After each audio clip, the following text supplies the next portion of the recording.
This morning I am preaching from Ephesians chapter 6, verse 12. Praise God. If you are awake this morning, shout hallelujah.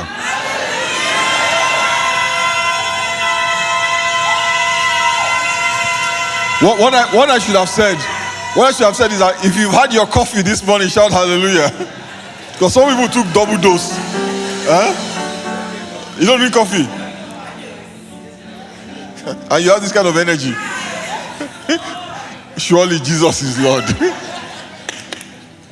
Ephesians 6:12 says, "For we wrestle not against flesh and blood, but against principalities, against powers, against the rulers of the darkness of this world, against spiritual wickedness in high places." Sheikh Zandami have shared over the last few weeks that the devil operates with a very structured hierarchy of fallen angels. They manage and they operate the kingdom of darkness, right? They further his agenda and they administer his kingdom.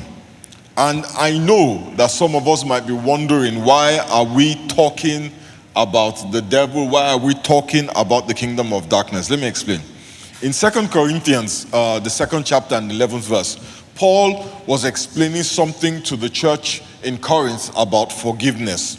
But then he goes on to say that I am taking this position, I am articulating and expressing this position on forgiveness so that Satan might not outsmart us, because I am not ignorant of the devices of the devil. Many of us, unfortunately, are ignorant of the devices, of the strategies, of the ways of the devil. So we are often in danger of being outsmarted, yeah? In the devil's demonic hierarchy, there are layers, principalities, powers, the rulers of the darkness of this world, spiritual wickedness in heavenly places. They do different things, and those things that they do affect us. And this morning, I'm going to be talking about the rulers of the darkness of this world. Amen? Now, these are spiritual beings. They are fallen angels, right? And what they do is that they control darkness. Touch your neighbor and say darkness. But I want us to be clear that darkness in this verse is not referring to the absence of physical light. Yeah? It is not talking about the absence of light from the sun or the absence of light, thank you, from our electric fixtures like our lamps, like our ceiling lights, our fluorescents and stuff like that. What the rulers of the darkness do is ensure that the world is covered in darkness. They ensure that the individual is covered and surrounded and overwhelmed by darkness. Their job is to make sure that we do not experience or live in the light. And when I talk about light, I am not talking about sunlight or lamplight. John chapter 8 verse 12, Jesus said to the people, I am the light of the world. Whoever follows me will never walk in darkness, but will have the light of life. Their job is to make sure that you do not walk in light. Their job is to make sure that you do not have the light of life. Their job is to make sure that you walk in darkness and that the world remains in darkness. In Isaiah 49 verse 6, he says, this is a prophecy talking about Christ. He says, you will do more than restore the people of Israel to me. I will make you a light to the Gentiles, and you will bring my salvation to the ends of the earth.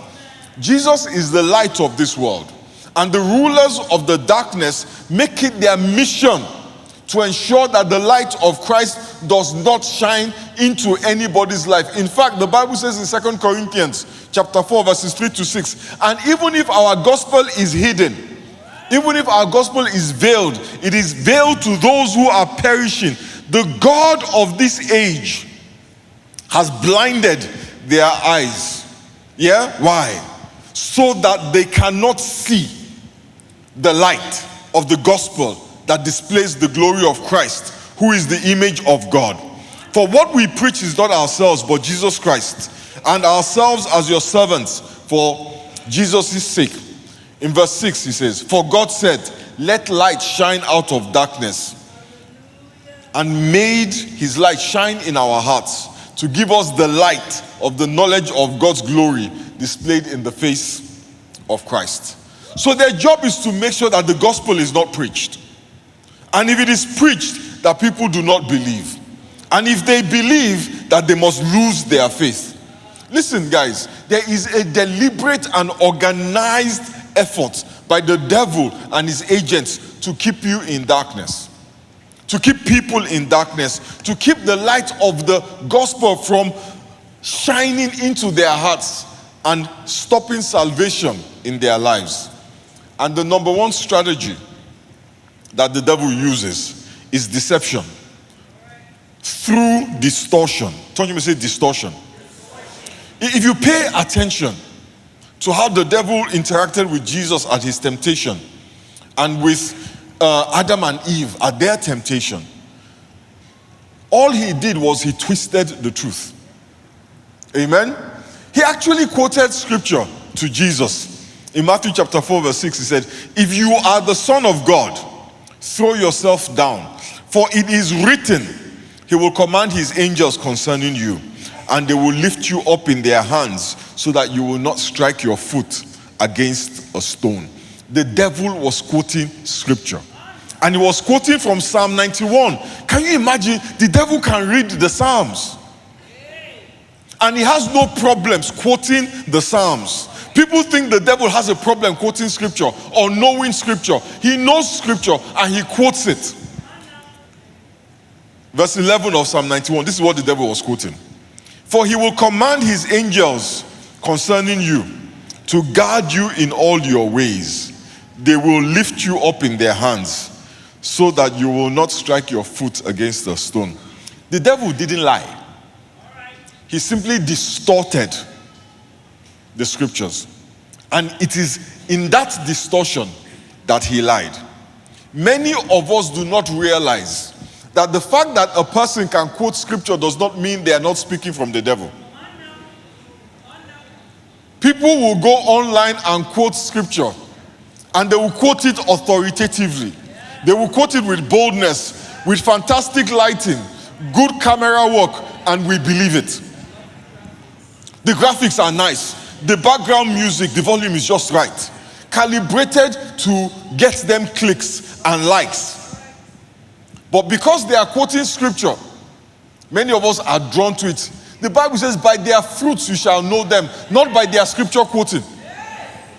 Amen? By their fruits you shall know them, not by how many scriptures they can quote or how voluminous their knowledge of the Bible is. The fact that you can quote scripture does not mean you are living by scripture. The fact that you can quote the Bible does not mean the Bible is your guide. The fact that you know what the Bible says in Ezekiel does not mean you are a reflection of the Spirit of God. And too many of the people that we listen to do not follow the teachings of Christ. They are outsmarting us, and we don't realize it. They are leading us by the nose, and we don't realize it. And you know, I love social media. I love the internet. You know why? Because it exposes everybody's fruit. The fruit is not hidden.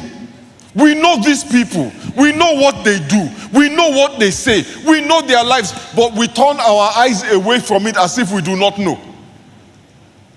Well, he quoted scripture. He's Nebuchadnezzar. By their fruits you shall know them. The devil didn't lie. He distorted scripture, and they are distorting scripture for us. And we are accepting distortion. You see, when God said those things to Jesus, his intent was not for Jesus or anybody to use his promises as a vehicle for self-promotion, for self-validation. There is so much deception these days. There is so much distortion going around, and we're falling for it hook, line, and sinker. Things that may seem harmless, real verses of scripture are being twisted to take away from the truth, to take us away from the teachings of Christ. The words of Moses are being used to pull us away from Christ. The words of the old covenant are being used to pull us away from grace. Do you know what it means to fall from grace? People think to fall from grace is to fall into sin. To fall from grace is to start to live a life that is no longer based on grace, but is based on obedience to laws that the Bible says are obsolete. The devil wants you to fall from grace and fall into law so that you can fall into self-righteousness and lose your faith. 2 Corinthians 11, Paul says, but I am afraid that somehow, in the same way that the devil deceived Eve with his craftiness, your minds may be corrupted from the simplicity. Turn to your neighbor and say simplicity. The simplicity that is in Christ. And what is the simplicity that is in Christ? He died for our sins and he rose on the third day, beginning and the end. Finish. Everything else is superfluous nonsense. The 7 mountains and the portals that are on the ridge of the 6th mountain, if you can find your way there, God will hear you. Cain and Abel, who were their wives? There was Adam and Eve, then there was Cain and Abel. Who did they marry? Who are the Nephilim and the sons of Anak? Were they giants? Is a giant 6'5" or 25 foot? What the heck does that make? What does that have to do with the simplicity of Christ? Okay, so you know who Cain married. How does that affect your salvation? Did the Lord make the earth in 7 days or 6.5? Was it 1,000 years or was it 1 day of 24 hours? What difference does that make? Jesus Christ died for you. Were there dinosaurs on the earth or were there no dinosaurs? What? Right now there are no dinosaurs. What is my business if there are dinosaurs? We engage in superfluous arguments. You know what Paul says? He says, don't let anybody drag you into endless, they don't end arguments about genealogies and festivals. Was Jesus born on Christmas Day? What difference does it make? He was born. Did he actually die on Easter? I don't care. He died. You can argue for 7 hours about whether Easter is the sun god or the moon god. It makes no difference to me. Did he die? Yes. When he died, did he pay for my sins? Yes. But we want to engage in these conversations. Do you know why? Do you know why? Because it puffs us up. The Bible says knowledge puffs up, but it's the spirit that gives life. Pastor Shags, let me tell you something. Do you know that on the 6th day, it was at 2 p.m.? Not 1:30, it was 2 p.m. No. Hebrew time. Do you know when I knew there was a problem? I decided I was going to use ChatGPT to make an app. So I sat down with the thing and I created an app. And the app was supposed to create a calendar, the Hebrew calendar. And the code was not working. It worked, but it wasn't working. There was two lines of code that I kept troubling with. I woke up at 7 a.m. during my vacation. At 1 p.m. I was still with this thing, trying to write code. Philosopher trying to write code. And what was the code? I wanted to create the Hebrew calendar. And then the Holy Spirit said, Femi. For what? I said, no. I want to make sure that I know the times and the seasons. He said, the time that Jesus died or the season when he resurrected. I closed the computer. Because you can get drawn into these rabbit holes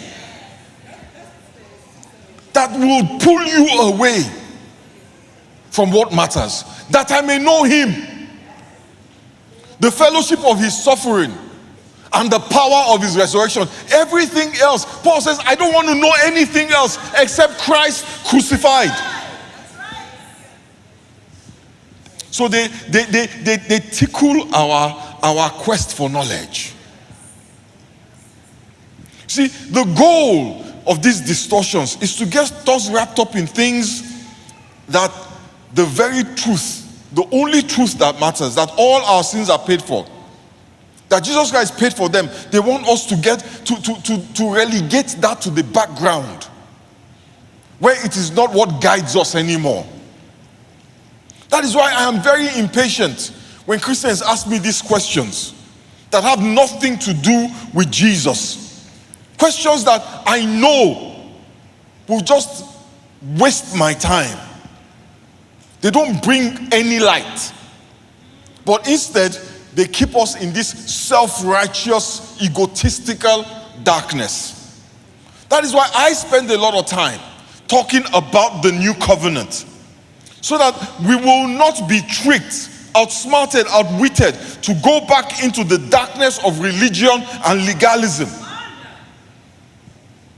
Listen, the devil is not trying to get you to become a Satan worshiper. He's not. Harry Potter is not trying. You see, he's not trying to get you to start being a witch or a wizard. That's low level. He knows you won't do that. He wants you to start to focus on yourself, on your own strength. Focus on the laws of Moses, so that you can play in an arena where you can never win. All of your righteousness, all of our righteousness, the Bible says, is a filthy rag before God. If the devil can get you to focus on the filthy rags, you will never wear the garment that is Christ. So some of us were putting on filthy rags, and we've left the one that God gave us. You keep trying to wash your rags. You keep trying to wash it. Every day you wake up, you want to wash it. So you're looking for the portal that will get you closer to God. You can't wash it. The Bible talks about Zechariah, the priest. The Bible says when he appeared before God, his garments were filthy. And the devil stood at his right hand to accuse him until they took off that garment and gave him another one. Some of us are trying to appear before God in garments that the Lord says are filthy. And that's what the enemy wants us to do. To keep trying to show up before God with our own filthy garments. Instead, put on Christ like a coat and come with boldness before the throne of grace.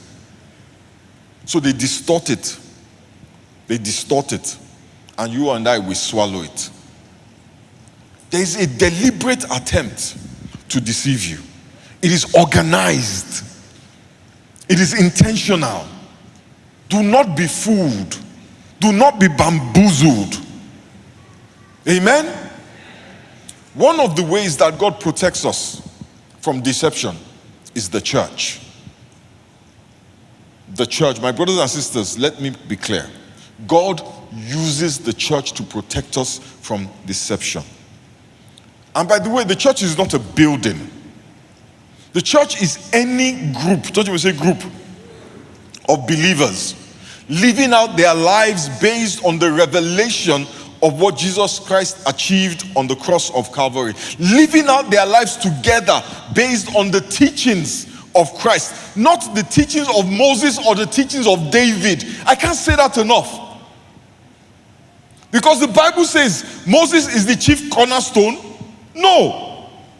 Christ is the cornerstone. You know, the cornerstone is the foundational stone. He's the one that holds the building up together. If you go to a place where all they talk about are the works of Moses and Leviticus and all of those things, you are in the wrong place, I'm telling you.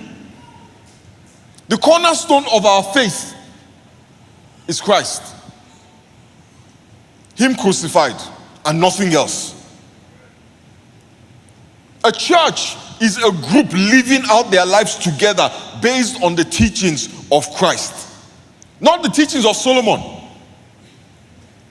Christ. Without the church, you know how we always say that the church is not a building. Tell me you are the church. Tell me it's not the church.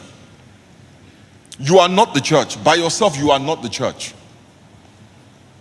We are the church when we come together.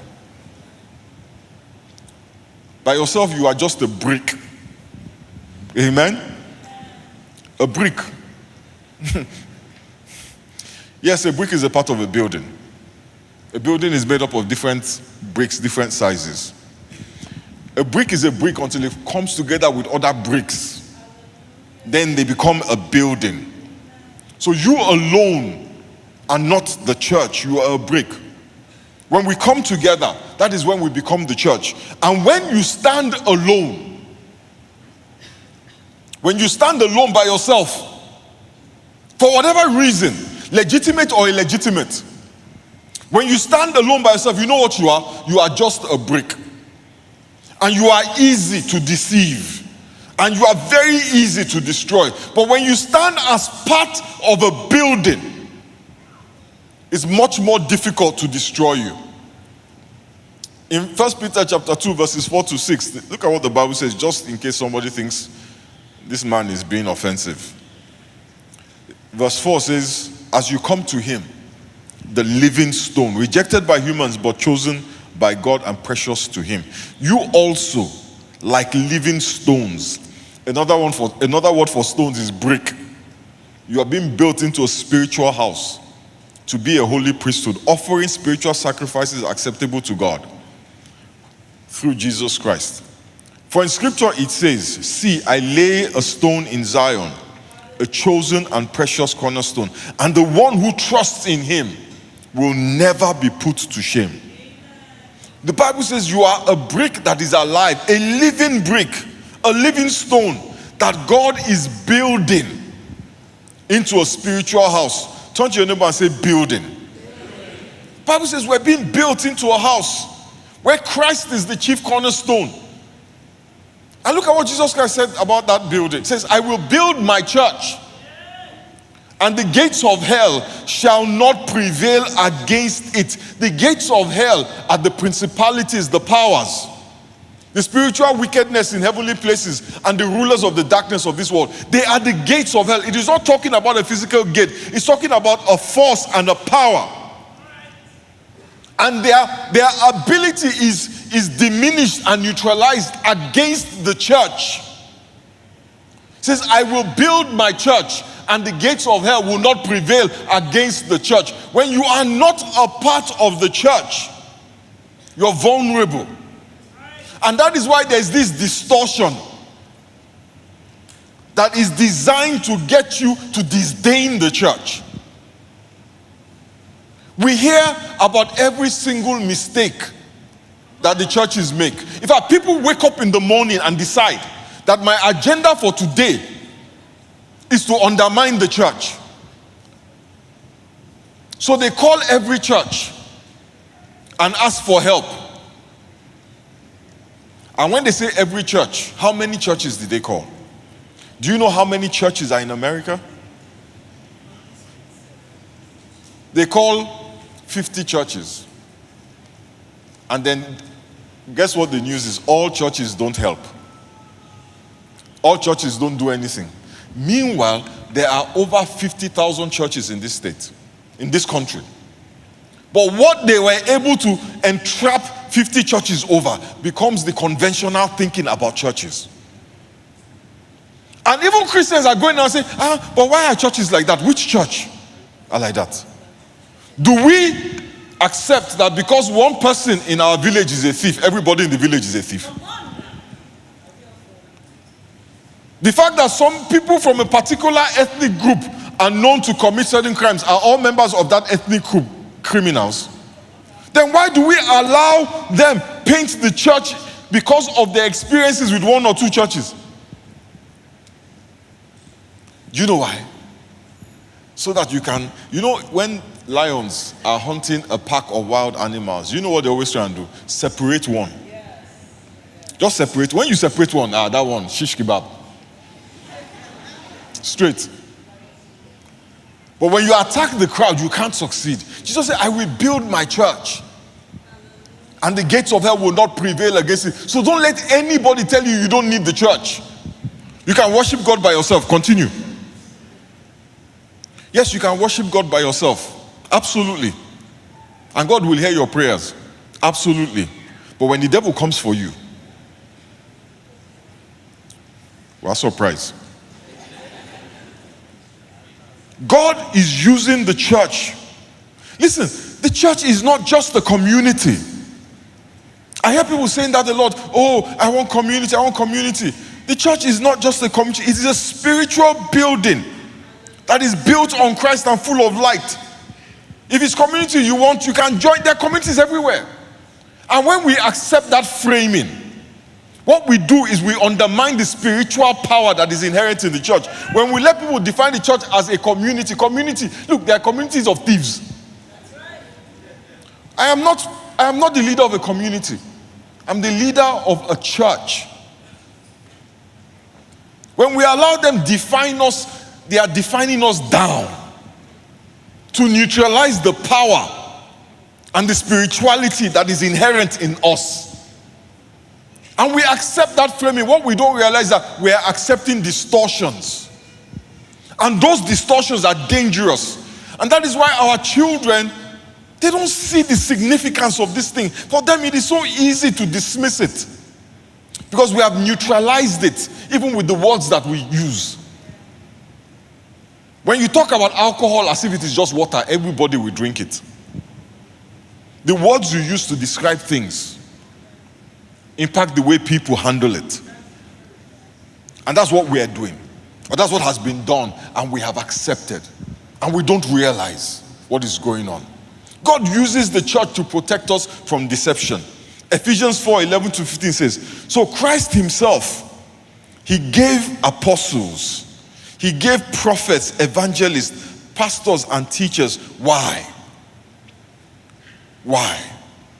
Verse 12, to equip his people for works of service so that the body of Christ may be built up. Where do you find apostles and pastors and teachers and prophets and evangelists? By yourself, you cannot find them.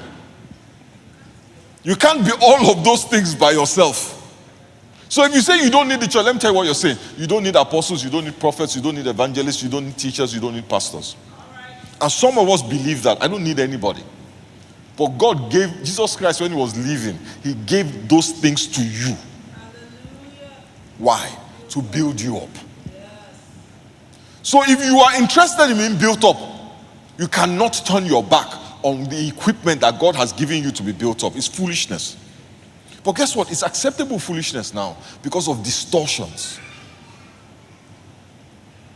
I'm a pastor. I've been a pastor for 30 plus years.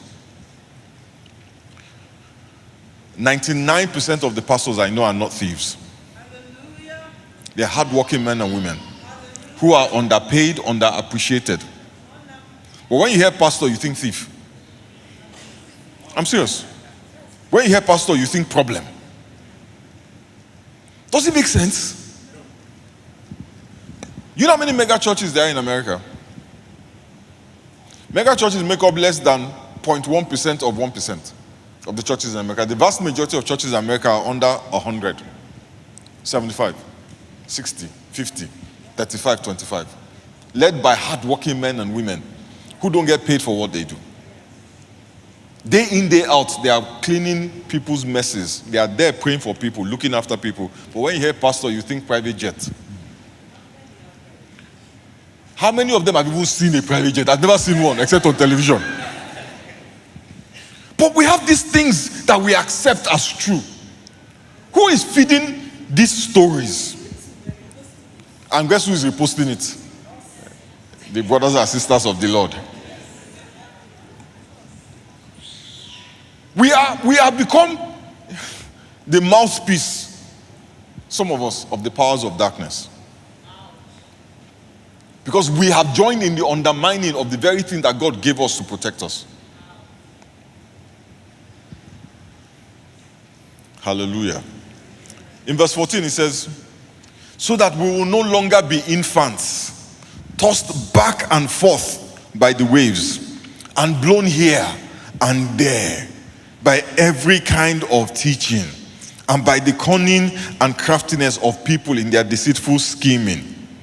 Instead, speaking the truth in love, we'll grow up to become in every respect the mature body of him who is the head, that is Christ. He gave us these apostles and teachers and prophets and evangelists and pastors so that we can mature.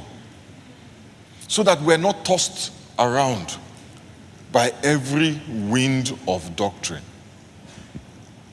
Today we are here.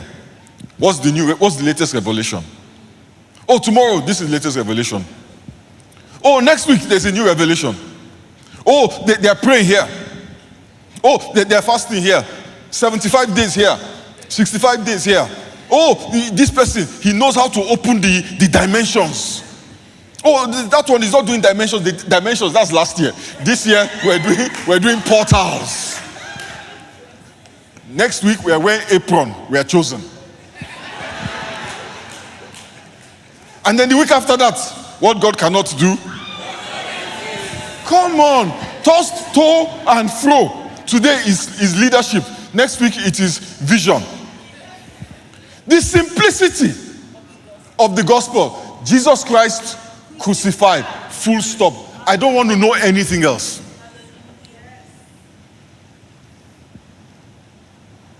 People, let me be quiet. But I have a lot to say. Without the church, you are vulnerable. Without the church, you are vulnerable.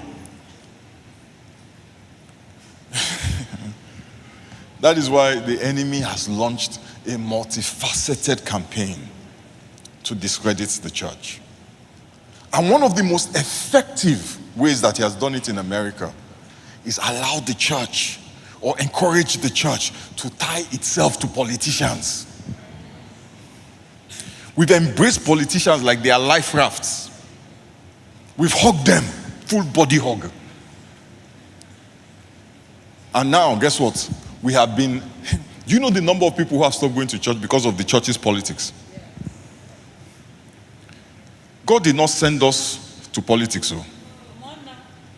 He sent us to preach the gospel and save souls. Anything that undermines the saving of souls is a waste of time. There is nothing you do that will stop abortions. I'm telling you, there is nothing you will do that will stop homosexuality. But if you embrace people who understand that we are so ignorant about the gospel, if we embrace people who understand, who know how to manipulate and distort the word of God, our ability to tell people about the love of Jesus, they will take it. And then tell what prevails? Darkness. Go and talk to somebody now about Christ. Go and talk to somebody about Christ. And the first thing they want to know is, are you conservative, are you liberal? I am neither. I am a follower of Christ. And all the politicians are liars and thieves.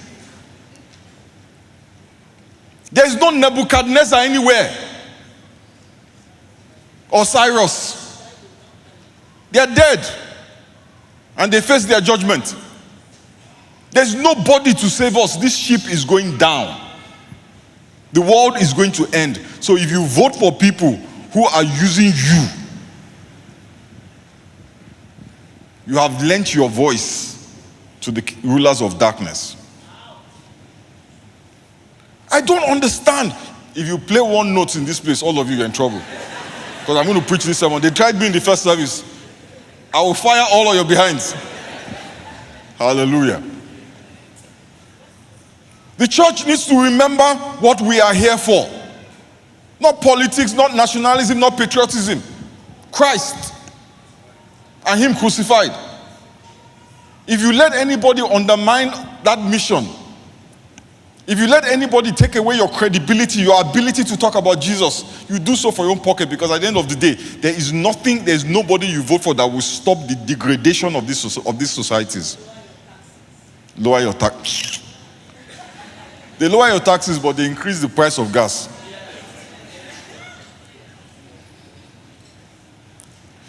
As they are putting it in one pocket, they are collecting it from the other pocket.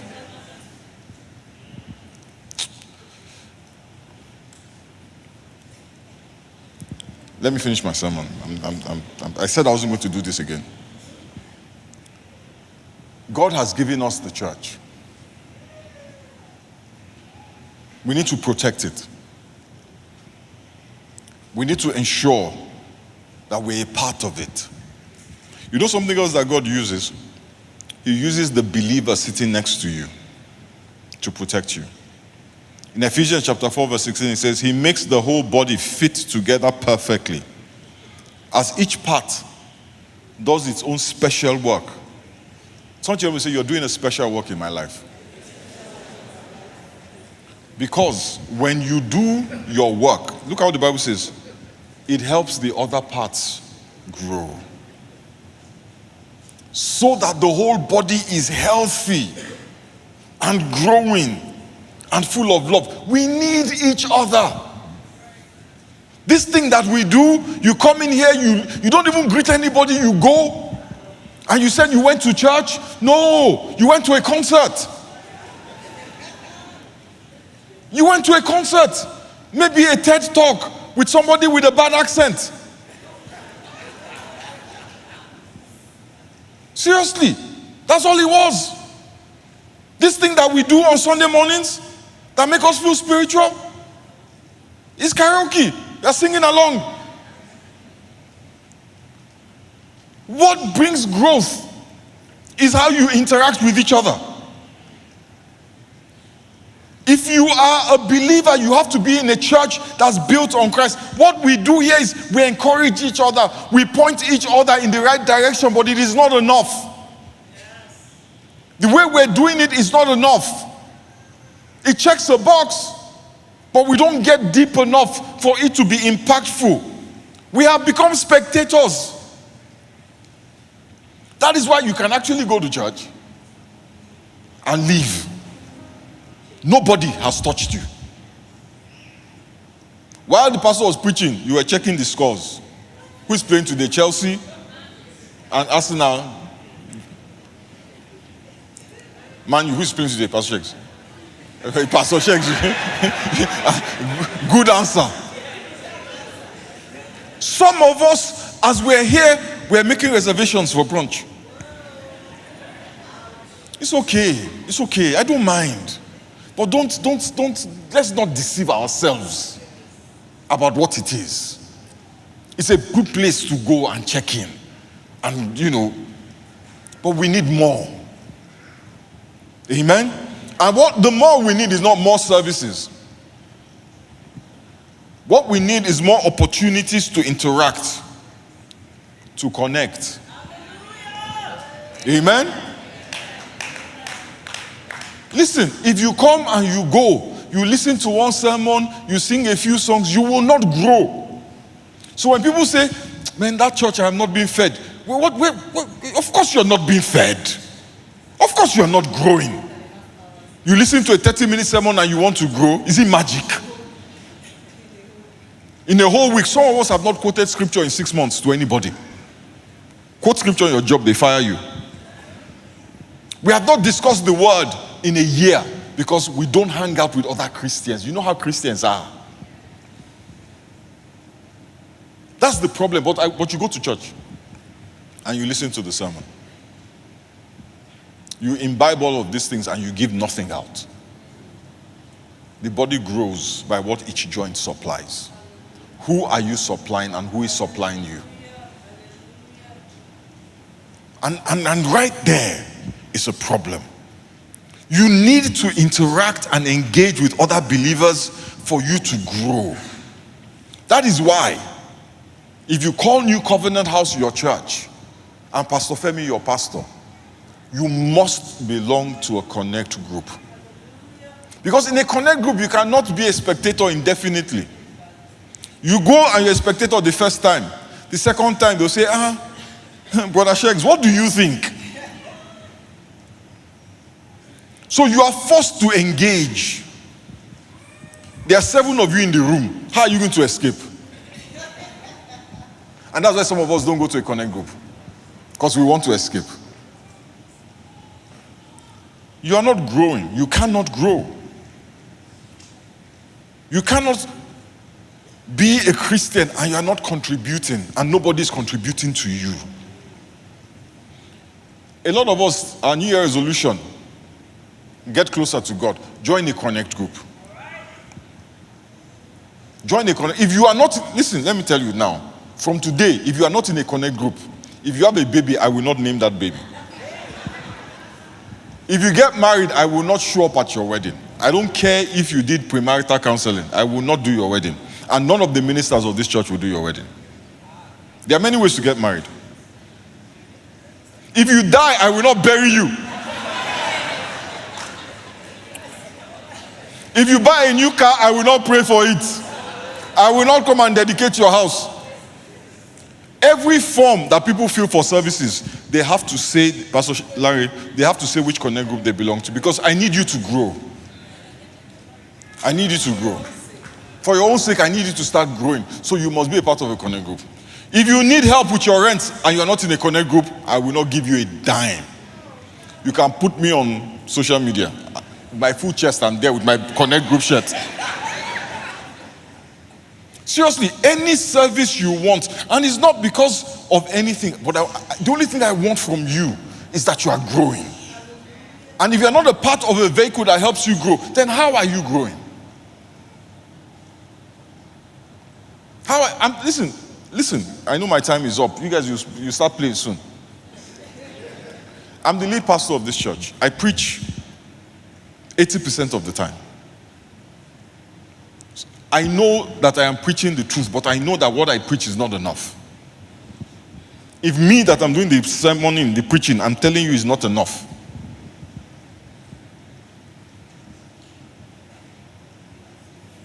You need to take this thing seriously. So after the service, you're going to see people in these blue shirts. Not as nice as this one. This one's custom made. You're going to see these guys in these blue shirts outside. And what they're doing is signing us up for connect groups. Our connect groups are 9 weeks. 9 weeks. A 9-week commitment. And they operate in 9-week cycles. While we're doing connect groups, there's no Bible study. Right? Because we'll do connect groups for 9 weeks. We'll do Bible study, then we'll do connect groups, then we'll do Bible study. I need you to participate. I need you to engage. Some folks were asking after the first service, but connect group clashes with Bible study. A lot of those folks don't come for Bible study. We know the people who come for Bible study now. They're not many. But just in case, let me be clear. Connect groups start this week. There's no Bible study for the next 9 weeks. It's all connect groups. Amen? Everybody here should be in a connect group. If you are committed to your growth, be in a connect group. Amen? So that we can learn together, pray together, eat together, and grow together. So that we can be a healthy church. A healthy church. Amen? Can you put that thing back on the screen? So scan the QR code. Join. We've got 21 connect groups all over the Metroplex. There are connect groups for men, for women, for tall women, for short women, for married people, for formerly married people, for aspiring to marry people, for people who live in Prosper, for people who live in Waxahachie. Do you have in Waxahachie? Not yet. If you live in Waxahachie, please, we want to set up a group for you. Look at Forney, East Dallas. Scan the QR code and join the group. If you have any questions, the folks are going to be outside. I'm going to be outside after the service because this is critical to our growth. Amen? Let us bow our heads and pray.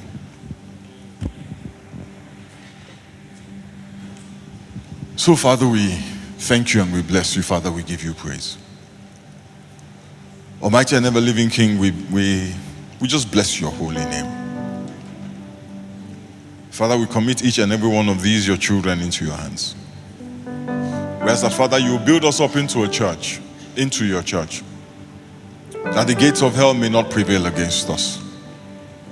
Almighty and ever-living God, we give you praise and we give you glory. Help us, O God, that in these last days, we will not be like those with itchy ears who lay up teachers that will preach what we want to hear. That your name may be glorified in us and through us. In the mighty name of Jesus we have prayed.